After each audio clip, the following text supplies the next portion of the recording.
Muito bem, senhoras e senhores, e hoje nós estamos aí em mais um episódio do nosso programa, o Oncocast. Nós vamos falar hoje um pouquinho sobre as doenças benignas da mama. É muito importante porque todo outubro a gente dá muito ênfase ao câncer, né? Mas nós sabemos que a maior índice de procura dos nossos consultórios durante o ano não é só de câncer, graças a Deus. A maior parte das pessoas que procuram o serviço de mastologia aqui da nossa clínica Oncoprime, elas vêm por causa de outras lesões, outras doenças que acometem a mama. E vai ser isso que nós vamos abordar hoje, lógico. A gente fala um pouquinho sempre do câncer, mas de uma maneira geral, nós vamos passar informação hoje sobre as doenças benignas. Você tem um nódulo, você tem suspeita o que fazer. Então hoje você vai descobrir de uma maneira um pouco mais clara, ou bem mais clara, o que fazer, tá certo? Você está mais uma vez no programa Oncocast, que é um programa produzido pela nossa clínica Oncoprime. E hoje quem está com a gente é a doutora Samela, que todo mundo já conhece. A gente fez um programa em outubro, então a doutora Samela é muito ativa nas redes sociais. E o doutor Fernando também. O doutor Fernando está com a gente. Nós fizemos um programa em dezembro, né, Fernando, sobre câncer de pele.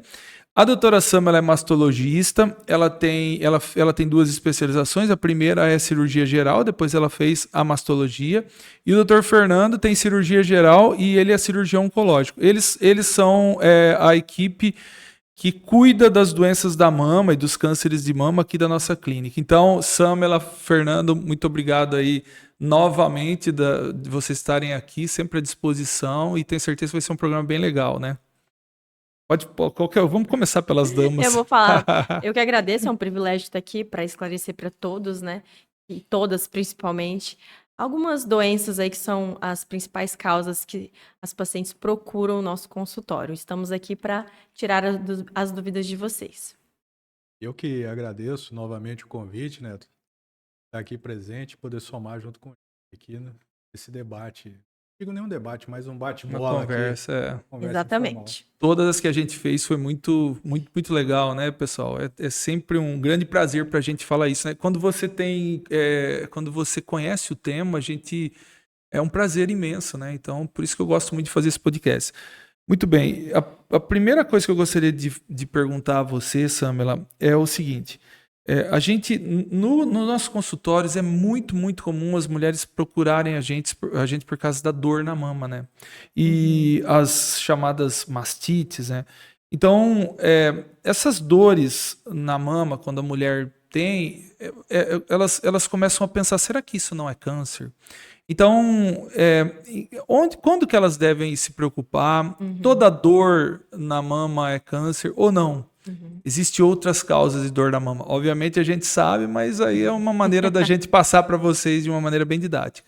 Então, realmente, a mastalgia, que é como a gente fala que é a dor na mama, ela é a principal queixa das pacientes no consultório, cerca de 80%. Sinceramente, ao meu ver, quase 100% das pacientes vai sentir ou já sentiu algum tipo de dor na mama, né? E na maior parte das vezes vocês não precisam se preocupar. Ela raramente está associada ao câncer de mama, e ainda bem por isso, né? Porque já pensou quantas mulheres sentem dor na mama se todas nós tivéssemos um câncer de mama? Então, a mama, ela é uma glândula e ela é sensível aos hormônios que nós produzimos diariamente, todos os dias. A gente vive uma montanha-russa hormonal, nós mulheres, né, ao longo de todo o nosso ciclo.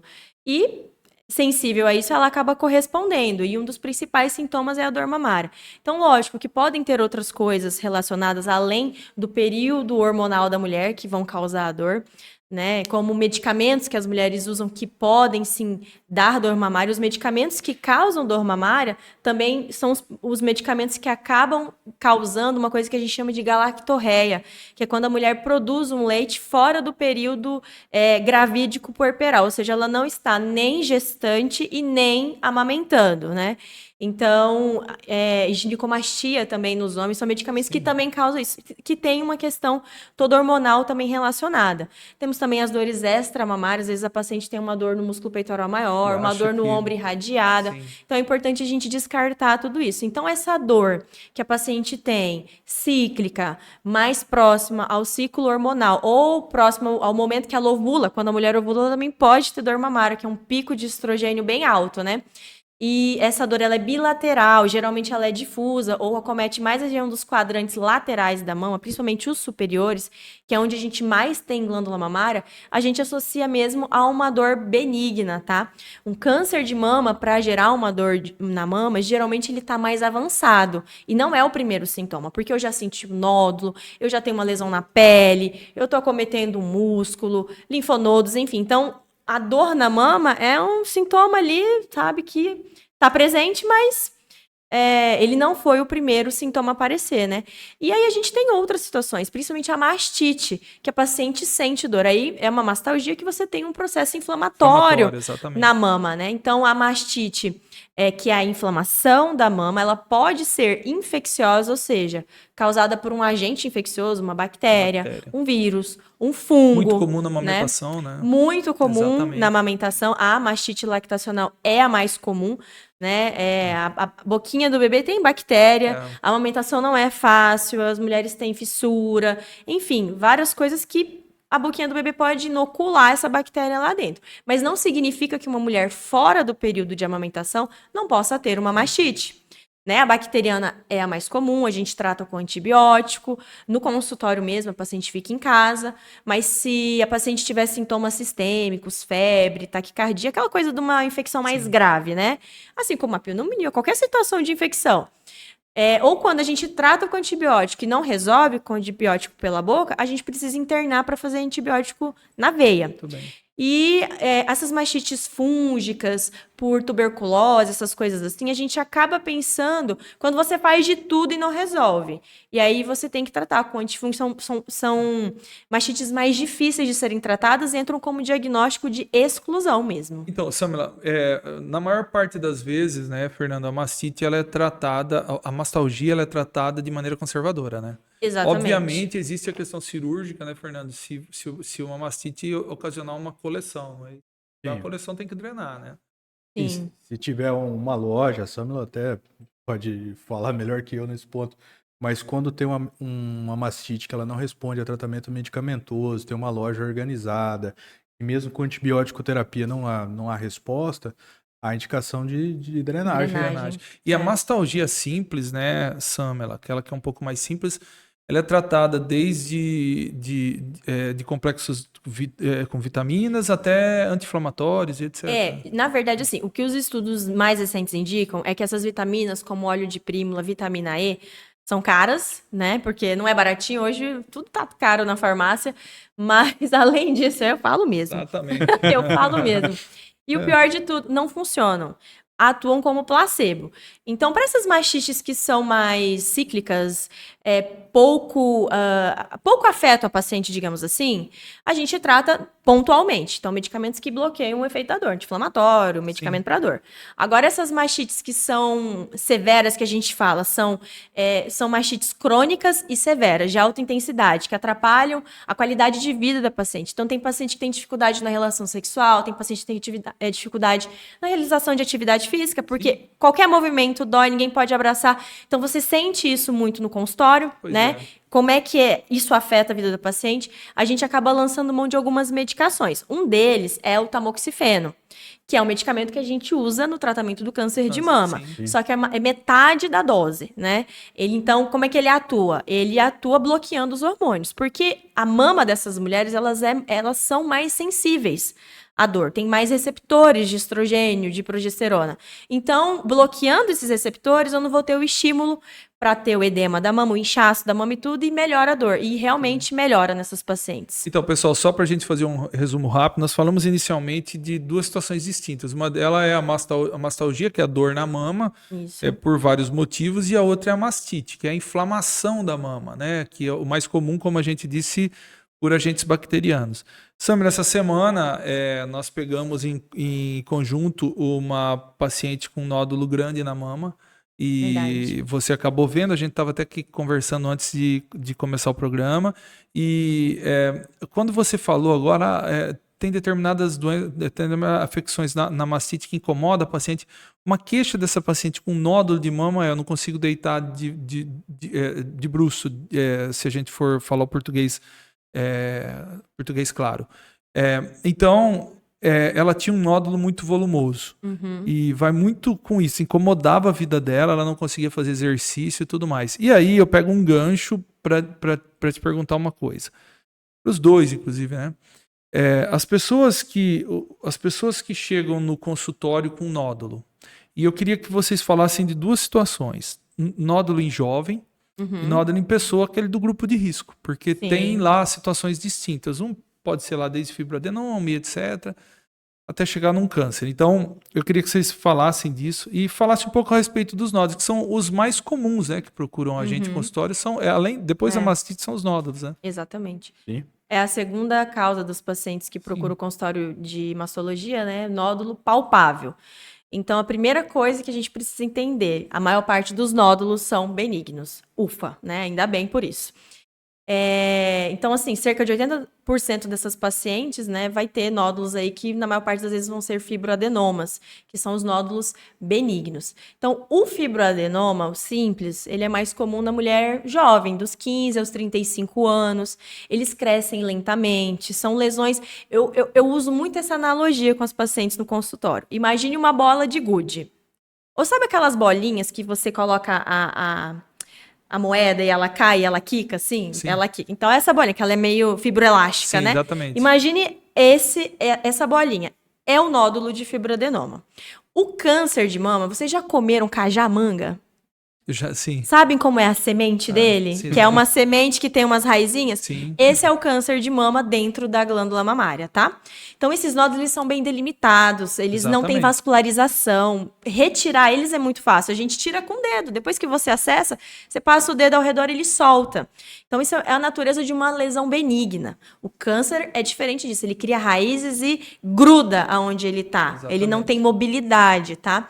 Então, esses nódulos de fibroadenoma acontecem mais nessa faixa etária. Existem outros fibroadenomas, como o juvenil, que acontece mais na faixa etária dos 10 aos 18 anos, que já crescem muito rápido, né? Tem um estroma ali que se multiplica muito rapidamente, e aí eles fazem um volume e até deixam a mama da paciente com uma deformidade para fora, né? Fazem um abaulamento na mama. Pode ser que essa paciente em questão possa ser um fibroadenoma juvenil, mas Sim, exatamente. até que eu tenha um estudo do tecido, eu não posso confirmar, né? Porque também pode ser um tumor filóide, que a gente Tumor vai entrar nesse assunto ainda. Exatamente. E existem também fibroadenomas adultos, que são gigantes, que podem acontecer nas mulheres mais velhas, ali na perimenopausa, 45, 55 anos, também crescem rápido.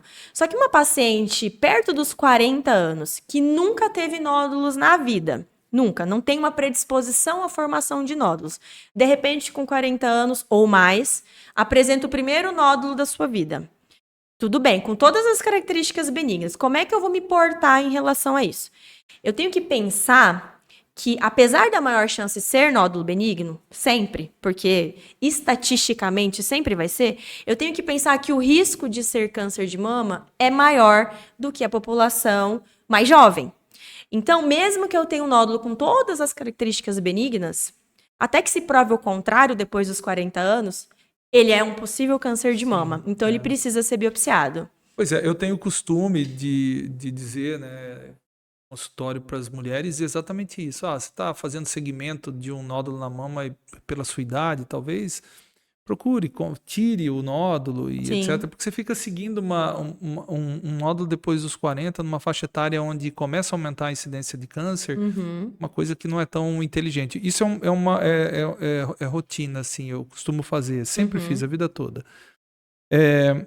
Sobre os nódulos de mama, então, eu acho que a gente foi bem claro a respeito da diferença entre jovem e na diferença entre pessoas de mais idade, né?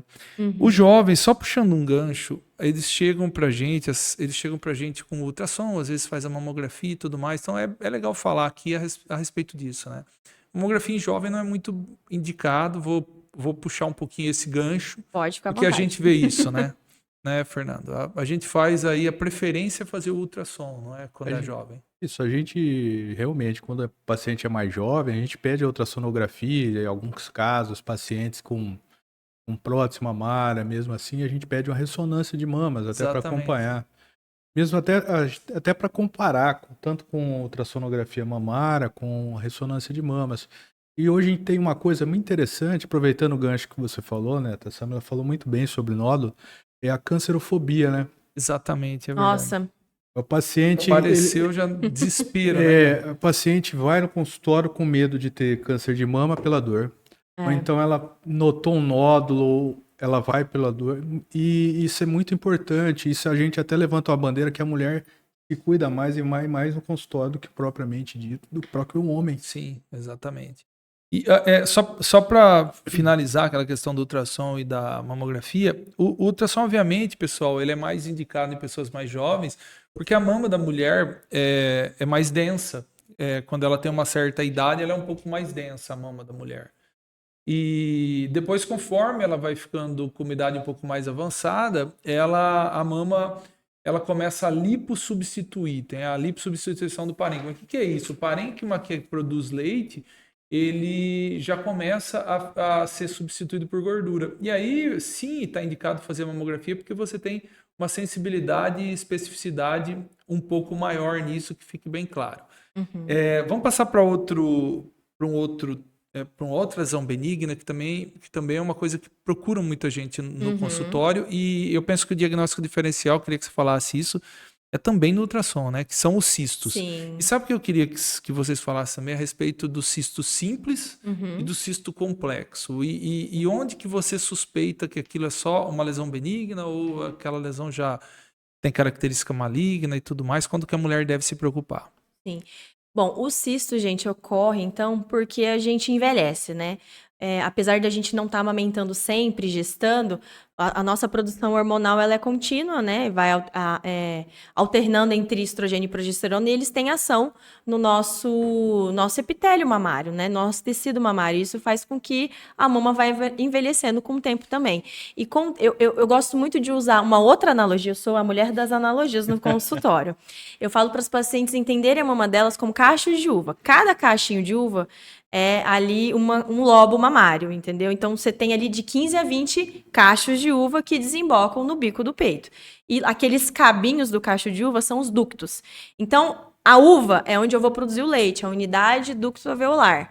Quando eu vou amadurecendo, essa glândula mamária ela vai envelhecendo, eles vão se coalescendo, e de 2 vira 1, e vão crescendo, e se vão formando os cistos. Por isso que é mais comum nas mulheres não é mais idosas, né? Mas que não são assim tão jovens, né? O cisto mamário vem dessa questão do envelhecimento. E o cisto simples, que é aquele que eu tenho a parede com membranas ali, com células e água dentro, é um líquido dentro, né? Não é exatamente água, mas é um líquido, uma densidade parecida com a da água.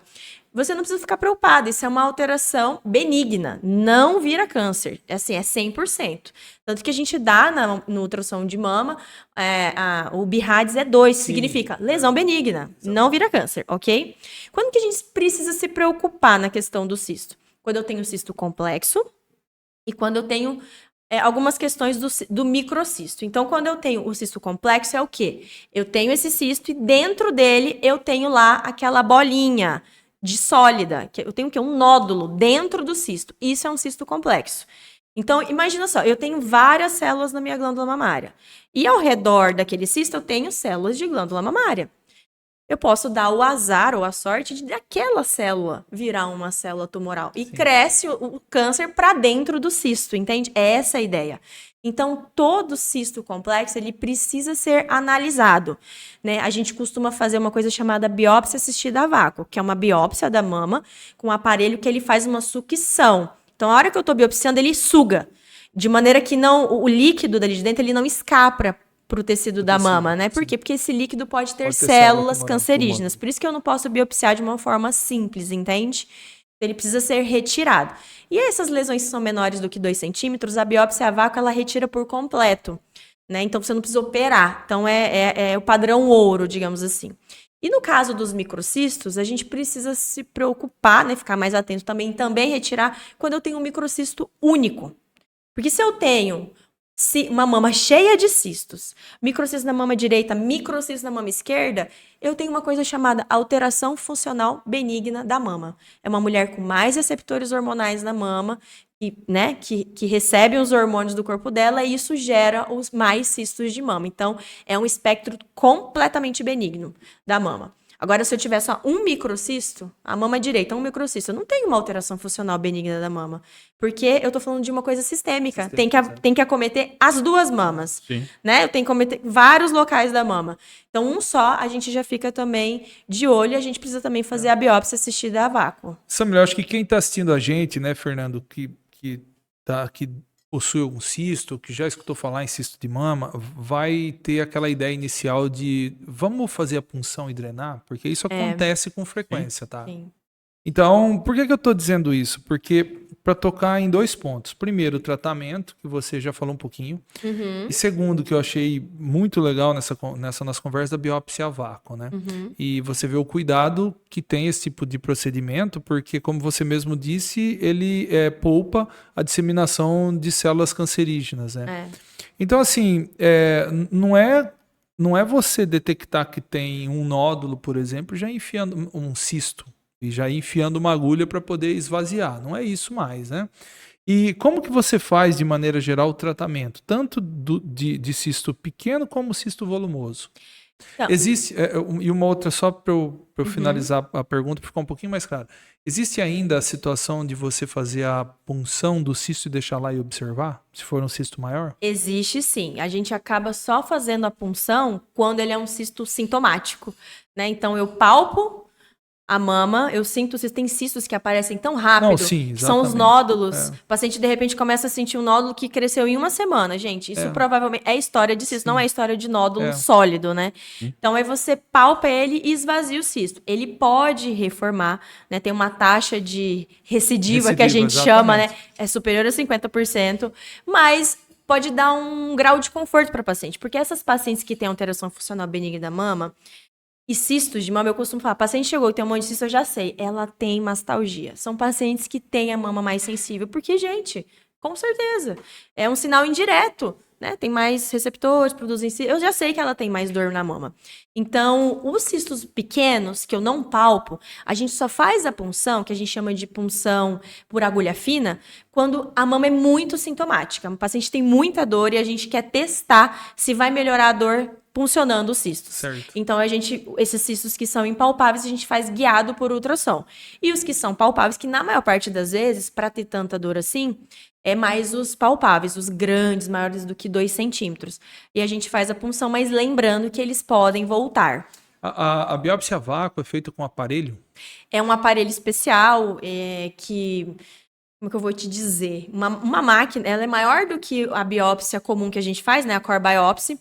E o material que vai dentro dela, ele é trocado a cada paciente, né? Então, ele é descartável. Vem uma parte da máquina e uma parte é a própria agulha. Então, aí você faz guiado por ultrassom, né? Porque são lesões que geralmente são menores do que 2 centímetros, geralmente são lesões impalpáveis. Pode ser feita... pelo ultrassom ou pela mamografia, no caso das calcificações. E ela retira tudo ali. Você vai tirando em leque e tira 2 centímetros de lesão. É muito legal. Como a gente tem o costume de sempre, eventualmente, quando tem artigo, alguma coisa diferente, deixar o link, depois eu te peço para me passar uma foto, como a gente fez na Com pele, certeza. né, Leandro? A gente pode colocar aqui. Fernando, a gente deixou, né, as fotos no link.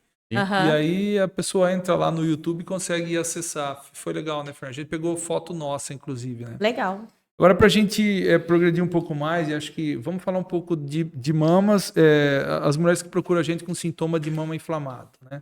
Aham. É lógico que, na maior parte das vezes, a gente já falou a respeito de lesão inflamatória de mama por bactéria mesmo, por outros agentes, mas a gente, eu acho que tem que dar uma atençãozinha também ao filóides nesse caso, Ao não é? tumor filoide, sim.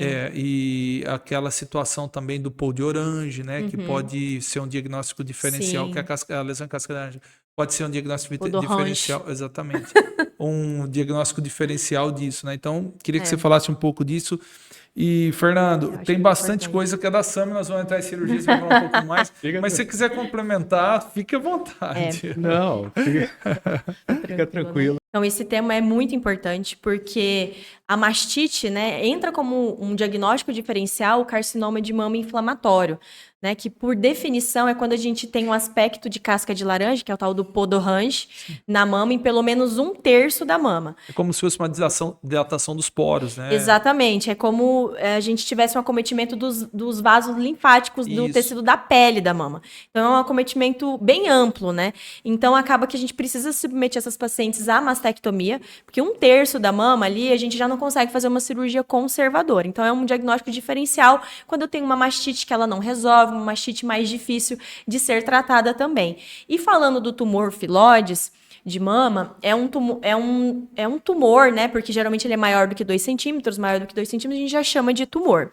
Mas que pode ser um nódulo, né? Ele pode ser facilmente confundido com o fibroadenoma normal, principalmente no começo, porque tem um aspecto de benignidade, mas ele cresce mais rápido, né? E por vezes fica volumoso, não é? Muito volumoso, exatamente. A gente encara ele como um câncer, mas não pela capacidade de disseminação para outros órgãos, mas disseminação local mesmo, porque ele cresce muito rápido. Esse diagnóstico acaba sendo o patologista que olha e vê. Ele pode ser benigno ou maligno, e quem diz isso é o próprio patologista, porque ele vai ver a quantidade de células que está se multiplicando, a atipia celular, se tem margem comprometida, né? Isso vai dizer se é benigno ou maligno. E geralmente a cirurgia é o que resolve mesmo. É muito comum a gente ter que fazer mastectomia nessas pacientes, porque ele é tão volumoso, né, quando a gente pega, que não tem como fazer uma cirurgia conservadora da mama. E o que mais ia falar? Geralmente não precisa fazer quimioterapia no primeiro momento, né? Essas pacientes. Então entram como um diagnóstico diferente de outros tipos de nódulos, e quando ele é maligno, o que é mais importante é a gente ter uma boa margem. A margem do tumor filóides é maior do que o do câncer de mama, o carcinoma ductal invasor, que é aquele mais comum, é de 2 centímetros. É bem maior do que o outro. E você pode explicar por quê? Por conta dessa capacidade dela de disseminação. Não, na verdade, disseminação local, entende? Então, a margem é maior. A questão do tumor filóides é local, não é essa disseminação em outros órgãos por vasos linfáticos e tudo mais, a distância. Local. Muito bem. Para a gente progredir um pouco, vamos falar a respeito de descarga papilar. A mulher chega no consultório, eventualmente, para a gente falar, tá saindo uma secreção da minha mama. Eu queria que você falasse da descarga, mas falasse dos tipos. Qual que é o que a gente deve desconfiar mesmo? Exatamente. Né? Então, essa descarga mamilar, papilar, que é quando sai essa secreção espontaneamente, viu, gente? Espontaneamente pelo mamilo, não é aquela provocada que você fica apertando, porque, gente, como eu falei pra vocês, a nossa mama tá sempre em atividade. Ela é preenchida, a gente produz lipídios ao longo do nosso ciclo hormonal. Tem hora que tem um pouquinho mais, tem hora que tem menos. Então, é normal ter alguma coisa dentro do ducto. Então, não fiquem apertando, que vocês podem machucar e causar problemas maiores. Agora, você observa no teu sutiã saindo uma secreção. Né? As secreções que nós precisamos ficar mais de olho, que a gente fica preocupado, são aquelas secreções que são transparentes, sanguinolentas e serossanguinolentas, que também são as chamadas água de carne. Pensa aí quando você deixa uma carne descongelando, aquela aguinha meio transparente, meio vermelhada. Água de carne. Seroma. Um serominha de pós-operatório, né? Então, assim, nesses casos, a gente pensa mais numa causa oncológica, né? E sem contar que tem algumas causas benignas que também podem, como o papiloma intraductal, né? Que é uma das principais causas de uma coisa que a gente chama de ectasia ductal. Então, ter descarga mamilar é mais comum na paciente que tem dilatação dos ductos, que acaba sendo um processo natural também do envelhecimento. Conforme a mulher vai envelhecendo, o ducto ele pode dilatar. Então, nessas pacientes que têm uma dilatação do envelhecimento, ela vai ter bilateral. A mama é um espelho da outra. Então, que eu vou ter uma dilatação ductal de um lado, eu vou ter do outro. É de todos os ductos, né? Agora, uma dilatação de um ducto em uma mama, até que se prove o contrário, você vê um ducto dilatado, você tem que procurar se tem alguma coisa dentro. E a coisa dentro do ducto mais comum que nós temos é o tal do papiloma intraductal. Então, nós temos papilomas benignos e malignos. O que vai dizer isso? Patologista, né? Através daquela coisa, tipia celular, taxa de mitose, enfim. Então, quando a gente tem um papiloma intraductal, a gente sempre tem que retirar. Então, tem nódulo dentro do ducto, indicação de cirurgia. Por quê? Porque é uma lesão de risco, tá? Então, o papiloma intraductal sem atipia, que é aquele... aumenta bem pouquinho o risco para câncer de mama, 1,2 a 1,9. Agora, o papiloma com atipia, ele já aumenta o risco em 4 a 5 vezes. Isso representa aproximadamente 1% ao ano. Então, cada ano que a mulher vive, ela tem 1% a mais tendo aquela lesão dentro dela. E aí, a gente precisa retirar. E aí, a gente já... Eu posso entrar, pegar um gancho aqui para lesões impalpáveis? Fica à vontade. A gente já pega o gancho para como é que a gente retira essa lesão? Porque ela não é palpável. Eu não consigo sentir ela. Então, é uma cirurgia que eu tenho que fazer um agulhamento, que a gente chama de marcação pré-cirúrgica. São cirurgias, né? Essa marcação pré-cirúrgica é uma marcação que eu faço em todas as lesões de mama que são impalpáveis. Ou seja, eu palpo a mama da mulher, não sinto onde está. Uma lesão pequena, não dá para sentir. Eu preciso de alguma coisa que me guie, que me oriente a chegar lá onde está a lesão. Então, essa marcação pré-cirúrgica é feita com ultrassom, na maior parte das vezes. A gente coloca um fiozinho de titânio, né? Com um arpão na ponta, assim, uma pontinha. E aí, o médico coloca, vai olhando, coloca lá e faz o arpão, né, como se fosse uma isca de anzol, né, no peixe, e isca ali a lesão. E na hora da cirurgia, eu sigo esse fio, esse caminho. Aí a gente tem como saber pelo fio se a gente está próximo ou não da lesão, porque ele fica mais grosso próximo da lesão. A gente tenta deixar a parte mais grossa do fio perto da lesão. Então, quando eu tô ali perto, eu já sei que eu tô perto da lesão, faço a ressecção ali naquele local. E é uma cirurgia minimamente invasiva no sentido da mama, porque a gente só retira o que é necessário, né? Então, é uma coisa bem bacana. Já as palpáveis, a gente sente, eu vou sentindo pelos meus próprios mãos, entende?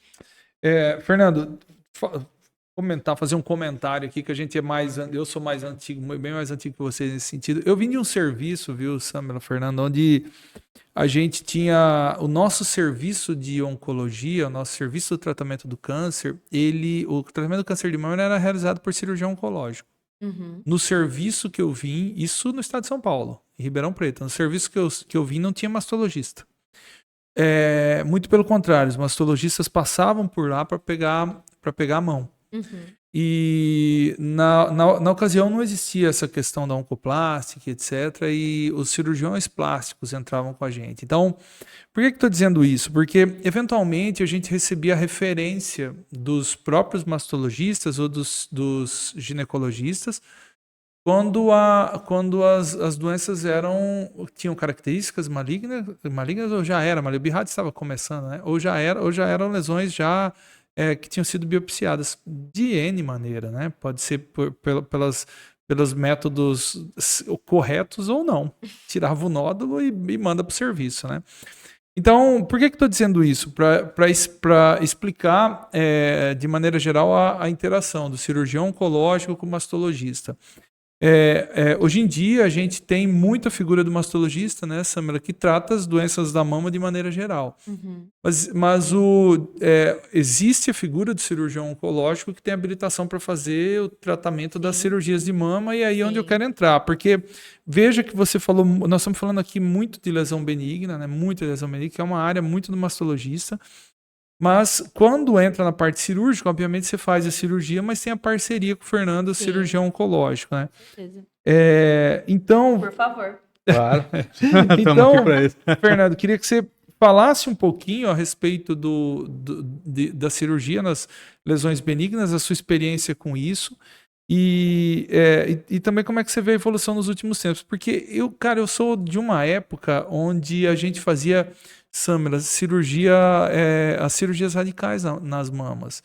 E eu confesso a você que eu fui vivendo todos os períodos. Eu vivi aquele período de será que o linfonodo sentinela dá certo? Mas Não, será vamos que fazer esvaziamento. será que o Veronese tem razão de falar que a gente tem que ser menos invasivo, agressivo. menos agressivo? Será que a gente tem que mudar mesmo daqui, ó, pamada, será que a gente tem que fazer dessa maneira? Será que isso vai dar certo? Será que esses estudos, a gente sempre tinha uma situação assim, a coisa foi evoluindo e graças a Deus hoje a gente faz procedimentos muito menos invasivos, essa é a minha visão. E eu queria que você falasse um pouco, Fernando, a respeito da sua formação e da sua experiência em cirurgia de mama, tanto benigna quanto maligna também, né? E eu dei uma explicação porque você falou bastante. Mas as lesões benignas, elas são mais do mastologista de maneira geral. A gente trata, o oncologista trata as lesões malignas mesmo. Sim. Mas eu fiz questão de trazer o tema porque é um tema muito importante. É o que mais procura a gente, né? Então, falar um pouquinho a respeito da cirurgia, de como você vê a evolução da sua experiência. Vamos lá, Neto. Eu acho interessante a gente compartilhar realmente essa troca de experiências. Você chegou aí e falou, na minha época a gente fazia isso como que é? Bom, a Samila até conhece o serviço onde eu fiz residência, né, de cirurgia oncológica. A gente conhece já tem um tempo. O que acontece?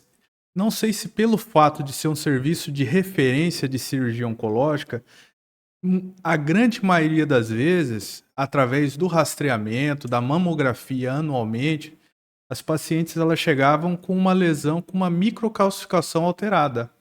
Então, na grande maioria das vezes, assim, lógico, existiam casos onde, eu tenho um nódulo palpável, mas aquele caso que era fácil fazer um diagnóstico, porque você batia o olho, muito embora você não tinha o resultado da biópsia ou do anátomo patológico, você falava, isso aqui provavelmente é um tumor.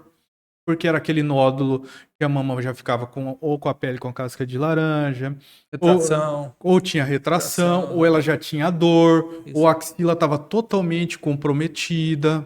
As grandes lesões. Né? Então, as grandes lesões. Eram esses casos que toca aquele ponto que a paciente, eu tenho mastalgia, eu estou procurando o consultório do doutor ou da doutora, consultório de mastologia, porque eu estou com medo de ter câncer de mama. O câncer de mama, quando tem dor, já é aquela lesão grande, complexa, exatamente, na grande maioria das vezes. Então, assim, esse é um ponto importante. Agora, pelo fato da gente ser um serviço de referência, de orientar, fazer aquele rastreio, na grande maioria das vezes, por incrível que pareça, a gente conseguia pegar aquelas lesões em fase inicial, aí que entra a biópsia guiada por exame de imagem. Sim. Não somente pela ultrassonografia, sim, mas também pela mamografia. Você vê qual que é, para quem não sabe, quem está assistindo a gente, microcalcificação nada mais é do que não é um nódulo, é como se fosse uma areinha dentro da mama. Eu também faço uma analogia. São agrupadinhas. Né? Adoro analogias. Como se fosse uma areinha com uma característica alterada dentro da mama, onde o colega radiologista olha e fala, isso aqui tem um contorno irregular, isso aqui está alterado, eu acho que isso aqui está atípico. E toda vez que a gente tem algo atípico, nós não podemos viver em dúvida. A indicação de biópsia, e a biópsia é guiada através de exame de imagem. O que você está dizendo é que você pegava também as benignas do ambulatório de maneira também geral. Pegávamos as pequenos também, né? Também pegávamos as lesões benignas. Então existia cancerofobia. O paciente chegava, eu tenho um nódulo palpável. Tem muito da história que a Samila fala, é aquela lesão bilateral, cíclica, que tem dor no pé da barriga também, inchaço nas pernas. E a evolução da cirurgia, Fernando? Porque, como eu disse, eu peguei desde da radical lá atrás. Isso. Você pegou isso, você fez residência mais recentemente, né? Mas digo recentemente de mim, que fiz há 30 anos atrás. Não, assim, a nível cirúrgico, a gente não fazia somente as mastectomias, a gente fazia as setorectomias, quadrantectomias, fazia o linfonodo sentinelas. Sim. Aguardava o patologista, se viesse positivo, aí a indicação de fazer o esvaziamento axilar ou não. Nem sempre fazia para todos. E era aquela,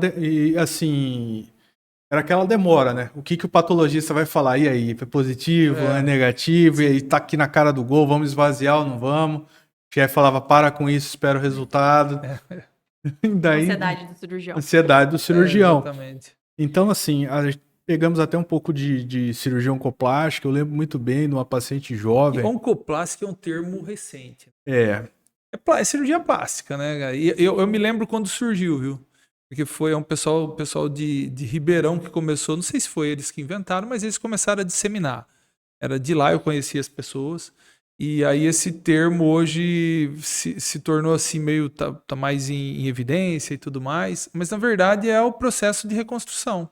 É. Que os cirurgiões plásticos faziam pra gente, mas o que eu penso a respeito disso, Sam, você me corrija se eu estiver enganado, é que os cirurgiões plásticos, de maneira geral, eles acabaram não abraçando muito isso, né? Sim. Ele tem cirurgião plástico que não gosta de fazer esse tipo de coisa. Então, abriu um leque para o mastologista fazer esse curso, que eu nem sei se é especialização, não sei se é especialização. Pós-graduação. Mas é um curso de oncoplástica para fazer a reconstrução lá e reconstruir. Uhum. Mas a maior parte das vezes não é uma coisa simples, né? Você tem algumas situações, por exemplo, o TRAN, o retalho dorsal, são situações de grandes cirurgias e com, às vezes, resultados bem complicados, né? Desculpa a interrupção da oncoplástica, mas é um termo bem recente, né? Principalmente esse TRAN, microcirúrgico, meu Deus. que são cirurgias assim, extremamente eu tive delicadas, né? Nós reconstruíamos na residência. Toda sexta-feira o cirurgião plástico entrava com a gente, Dr. Paulo. A Paulo Melus deve estar em Ribeirão até hoje. Um grande cirurgião e a gente reconstruía. Então, você tinha que... O que a gente fazia muito era fazer o preparo da mulher. Porque, eventualmente, você tá esperando que a reconstrução seja a mama, né? E a hora que você chega lá e vê que não é daquele jeito, que você fica com toda a cicatriz, só enche um pouco mais. Às vezes, você tem que pôr o expansor. Então, e às vezes pode infeccionar. E às vezes a mulher pode dar um passo atrás e tirar aquilo. O psicológico e emocional das mulheres ficava muito abalado. E tinha muita gente que saía da fila quando a gente explicava e falava, olha, é assim, no seu caso é assim, porque foi tirada a mama. Então, a oncoplástica, de fato, é um termo mais... Você falou, me chamou a atenção, porque a gente tinha cirurgia plástica mesmo. Para a gente seguir um pouco mais, Fernando, e você desculpa a interrupção, se você quiser completar alguma coisa... que a gente vai falando e acaba se perde no assunto que tava, né, cara? É um bate-bola. Mas pra gente seguir um pouco mais, é o seguinte, por muito tempo a gente ficou aqui em Rondonópolis com um grande problema de acesso às consultas, em especial de convênios, SUS nem se fala, mas os convênios por muito tempo a gente ficou em problema de acesso.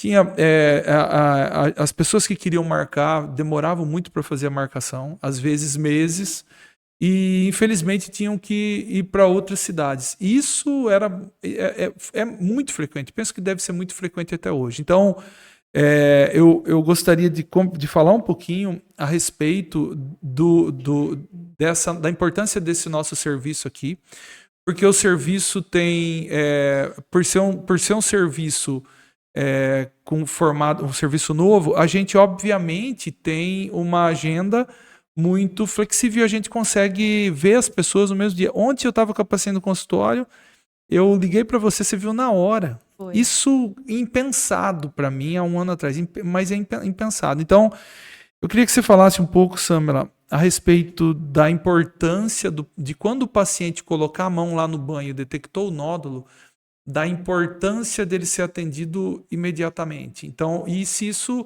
obviamente, causa ou não prejuízo para o tratamento do paciente, né?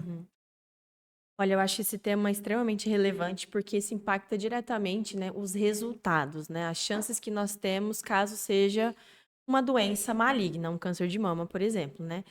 E o mais importante disso tudo é você imaginar, se colocar no lugar da pessoa que vai lá, você, mulher, que se toca, percebe o nódulo e não consegue, não tem acesso, não consegue resolver o seu problema e fica criando na sua cabeça as milhões de possibilidades do que aquilo pode ser. Então, acho que a paz de espírito em primeiro lugar. Exatamente. A paz de espírito que é você ter acesso a um serviço, né? Um serviço bom, de qualidade. Com rapidez, Com rapidez, entende? Com bons resultados. Podendo não só passar pela consulta, mas fazer os exames, uma biópsia, né? Com velocidade, entende? Fazer bons exames, isso é extremamente importante. A paz de espírito. E claro, gente, em segundo lugar, na maior parte das vezes a gente vai ter casos que não vão ser câncer, mas a gente precisa trazer essa elucidação para as pessoas, para nós médicos ficarmos tranquilos. A gente não fica tranquilo com uma paciente que está com diagnóstico de câncer de mama e que não volta no consultório. Eu comecei a anotar todas as pacientes que são suspeitas, porque daí eu vou lá e, meu Deus, está demorando, já entro em contato, buscativa. Exatamente, buscativa, Entende? exatamente. E a gente está desenvolvendo isso aqui no Oncoprime, nessa questão da buscativa, para esses pacientes não se perderem. Porque a gente precisa entender que a gente lida com os mais variados graus sociais aqui no Oncoprime. Exatamente. E níveis de compreensão. Então, é muita informação, às vezes, que a gente passa para o paciente. Mas, ao mesmo tempo, também não é culpa nossa, porque a gente precisa passar essas informações. Mas como a pessoa recebe, a gente não sabe. Sim, isso é Então, verdade. no meio desse monte de preocupação, informações exageradas, porque são necessárias, as pessoas se perdem. Se perdem na hora de marcar um exame, não conseguem voltar, perdem o time. A gente não quer que as pessoas percam o time, né, que é o tempo, tenha rapidez, agilidade. Para quê? Para que a cura chegue na maior parte dos pacientes que nos procuram, né? Então, tá nisso.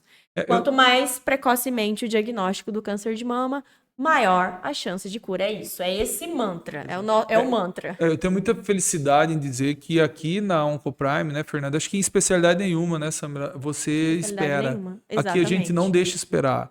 As meninas, as nossas secretárias são treinadas para quando as pessoas falam que tem uma suspeita de câncer, ela já às vezes passa no mesmo dia, às vezes passa no mesmo dia, a não ser que o profissional não esteja aqui. E se eventualmente não tiver e tiver uma outra pessoa da equipe, acaba passando. E justamente para não perder. Eu tenho certeza absoluta que tem gente vendo aqui nesse vídeo hoje a nossa conversa que vai se identificar muito.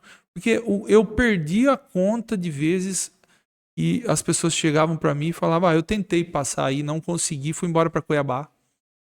E fui embora para Goiânia e tinha uma fuga muito grande por causa disso. Você detecta um nódulo, você não quer esperar um mês, uma semana, um mês. Você não quer esperar. Vem aí que o encaixe, eu vou ver se eu consigo. Você não quer esperar isso.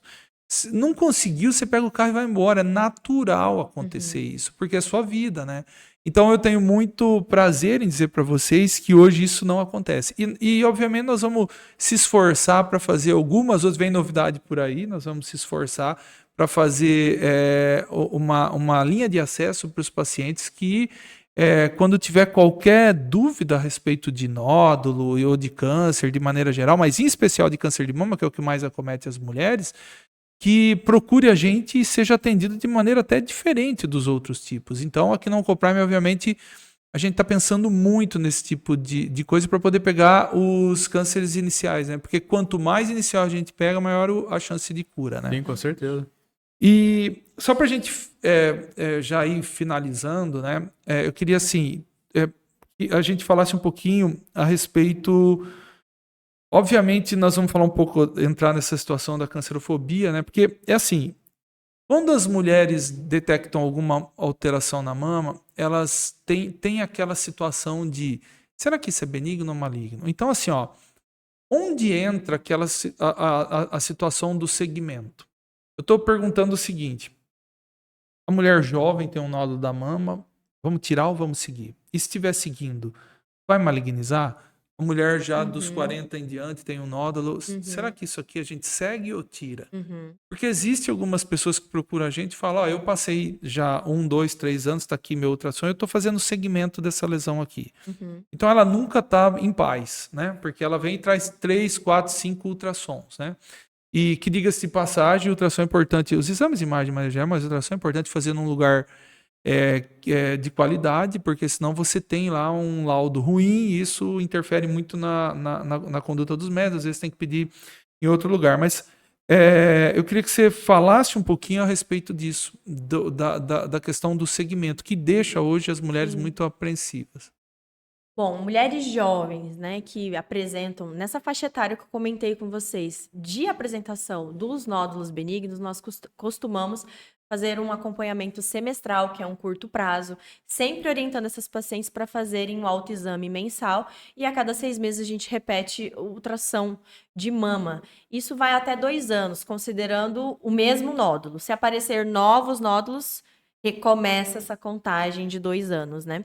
E isso é muito importante, tá? Eu já tive pacientes que tinham nódulos aparecer um nódulo de aspecto benigno. Todas as características de benignidade, mas pequeno.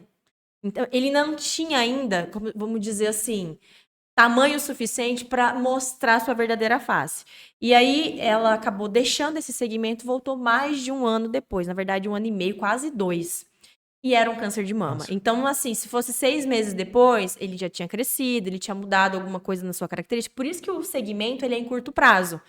Porque se for para ele crescer, né, mudar alguma característica, a gente já pega rapidamente. Lembrando que essas lesões que são BIRADS 3, que é provavelmente benigna, né, tem 98% de chance de ser benigna. Então, esses 2% entram nesse aspecto. Aquelas lesões são pequenininhas, que a gente ainda não consegue ver aspecto de malignidade nela. Algumas, uma parcela pequena, mas algumas podem acontecer isso. E aí, esse segmento, eu vou vendo que ela é instável. Isso é estável, câncer não é estável, gente. Câncer cresce, câncer Exatamente. muda, ele mostra suas patinhas de caranguejo, entendeu? Agora, se é uma lesão benigna, ela pode crescer? Pode. Só para confundir a gente, deixar a gente nervoso, tá? Mas a lesão benigna costuma crescer mais devagar, entende? Ela respeita o que tá ao redor dela, coisa que o câncer de mama não faz. Ele não respeita nada nem Não, ninguém, sim, exatamente. né? Então, na mulher jovem é um pouco diferente da mulher mais madura. Vou falar madura, tá? Não vou falar mais velha, não. Mais madura, por favor, porque é jovem ainda. Mas ali pelos 40 anos. Por quê? Porque eu preciso pensar que o risco de ter câncer de mama é maior, gente. Aos 20 anos, 1 em cada 1.624 mulheres vão ter câncer de mama. Eu preciso de tudo isso de mulher Muito. com 20 e poucos anos para uma ter câncer de mama. Aos 70, 1 em cada 20 e poucas. É muito mais frequente conforme a idade. Envelhecer faz parte, né? Só não envelhece quem morreu, na verdade. Exatamente. Então, é um privilégio Sim, envelhecer. exatamente. Então, assim, se essas pacientes têm um maior risco, eu preciso ser um pouco mais atenta.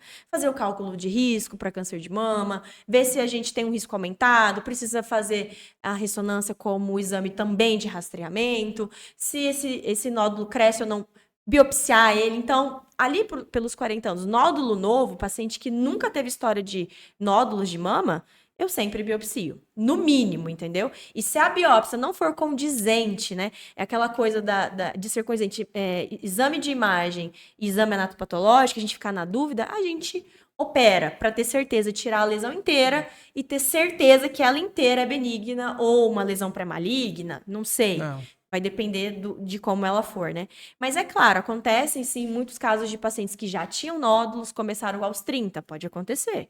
Começou a ter nódulo de mama aos 30. E daí em diante passou a ter nódulos. Então ela chega para mim aos 40, ela já tinha nódulos, eu fico mais tranquila. Porque ela tem essa predisposição. É histórico, exatamente. Porém, da mesma maneira que a mulher ali jovem, com 20 anos e tal, precisa fazer segmento. Sim. Segmento semestral. Então, lesão sólida, nódulo sólido, com todas as características benignas, mas sólido, precisa ser acompanhado semestralmente por pelo menos 2 anos. Tá? E se surgir um novo, recomeça essa contagem. Muito bem, eu comungo dessa mesma ideia. Eu acho que já que você vai deixar, você tem que acompanhar e fazer um acompanhamento Sim. bem com tempo bem limitado mesmo, né? Porque aí você Esses consegue. 6 meses não é da cabeça. Sim, é estudo. isso, É exatamente. tempo de replicação de célula. É relacionado a isso. Então, não é alguém Exatamente. falar, vamos fazer de 6 meses. Não. Isso foi estudado e nós Comprovação percebemos científica. Exatamente, comprovação científica. Que 6 meses é um bom tempo para não deixar, se for uma lesão maligna, ela crescer muito. Fica muito avançado. Exatamente. E se Isso. for uma coisa benigna, não Sim, importa, né? é Porque isso aí. vai continuar benigno. Tá muito bem. Só lembrando, gente, lesão benigna não vira câncer. Então, se a natureza do nódulo, ele é benigno, ele sempre vai ser benigno. Ele pode até crescer, mas ele sempre vai ser benigno. Agora, uma lesão que eu já tenho uma natureza pré-maligna ou maligna, ela já é desde o começo. Então, o câncer, ele já é meio que câncer desde o começo. Seja como um carcinoma in situ, uma lesão com atipia, é algo que puxa para o câncer, entende? Benigno é benigno sempre. Muito Tá? bem. Já é rotina nossa, vocês participarem de outros, e eu penso que o que a gente se propôs, a gente falou muito bem, estou muito feliz com a nossa conversa aqui, acho que vai se dar muitas dúvidas em quem está. Pra gente é uma coisa tão comum, mas eu tenho tanto prazer em fazer isso, porque quando você leva informação para as pessoas, a gente vê depois nos comentários, tem pessoas que estão aflitas nesse momento assistindo a gente, né? Então, eu acho que é de uma importância ímpar isso que a gente está fazendo. Mas Quando chega nesse ponto, eu sempre abro para a gente fazer as considerações finais, porque a gente fala muito e às vezes fica coisa para trás. Então, eu queria começar, Fernando, com você para fazer as considerações finais e depois a gente passa para a Samila e aí já vamos entrando na reta final aqui da nossa conversa. Claro. Bom, como você mesmo colocou, Neto, isso aqui que a gente está fazendo é como se a gente fosse uma corrente do bem. A gente está dissipando, está passando informação. E isso é muito bacana, tanto para a população em geral. E uma coisa que eu estou aqui pensando, assim, baseado, a Samila falou muito bem sobre esses benignos, também sobre o câncer de mama propriamente dito. Uma paciente que nunca sai da minha cabeça é uma paciente que ficou 2 anos rodando por aí com uma lesão na auréola. E passa neomicina, e passa pomada, e passa não sei o que tem. E ela caiu no consultório. A gente fez uma biópsia e tumor de mama. Paget? Sim, Paget. Paget de mamilo. Você vê, né? Então, assim, eu acho que a gente... É algo que a gente tem que falar, porque a gente sempre, se a gente está falando, a gente está lembrando do paciente. É informação que salva a vida, né, informação. cara? Então, você, paciente, que você tem uma lesão na mama, não melhora, tá naquela dúvida, não é um nódulo, não tem alteração na mamografia, na ultrassonografia, mas aquela lesão te incomoda, vem ao consultório. A gente está aqui para ajudar, para sanar dúvidas. E na dúvida, uma biópsia não faz mal. Exatamente. Eu costumo dizer que a gente sempre tem que valorizar a queixa e valorizar sinal e sintoma. Você não pode, porque senão, obviamente, você vai comer bola. Não tem jeito. Você vai fazer um diagnóstico ruim, não vai fazer diagnóstico. Então, é isso mesmo. É a grande questão. A gente tem que ouvir, né? Sim. E ouvir o paciente faz parte do processo do diagnóstico também. É isso aí. Eu queria agradecer vocês dois pela conversa, foi muito boa. Obviamente a gente vai voltar muito mais aqui.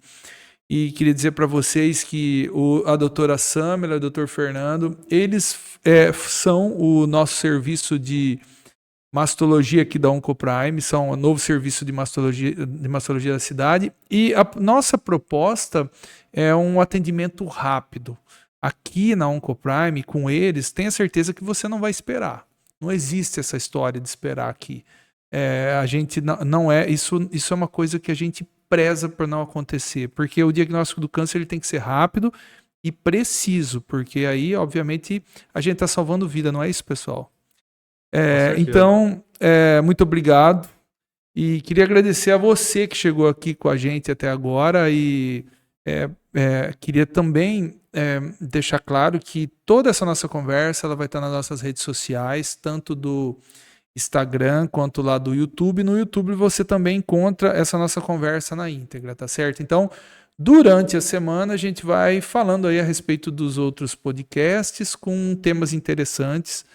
E não perca, siga as nossas redes sociais. E agora, para fevereiro e março, vai ter muita novidade aqui da clínica. A gente vai fazer aí uma linha direta com os nossos pacientes e tenho certeza que isso vai trazer muito benefício. Nós vamos trazer muita evolução para a medicina aqui de Rondonópolis, tá certo? Muito obrigado para você que chegou até aqui com a gente e até o próximo sábado.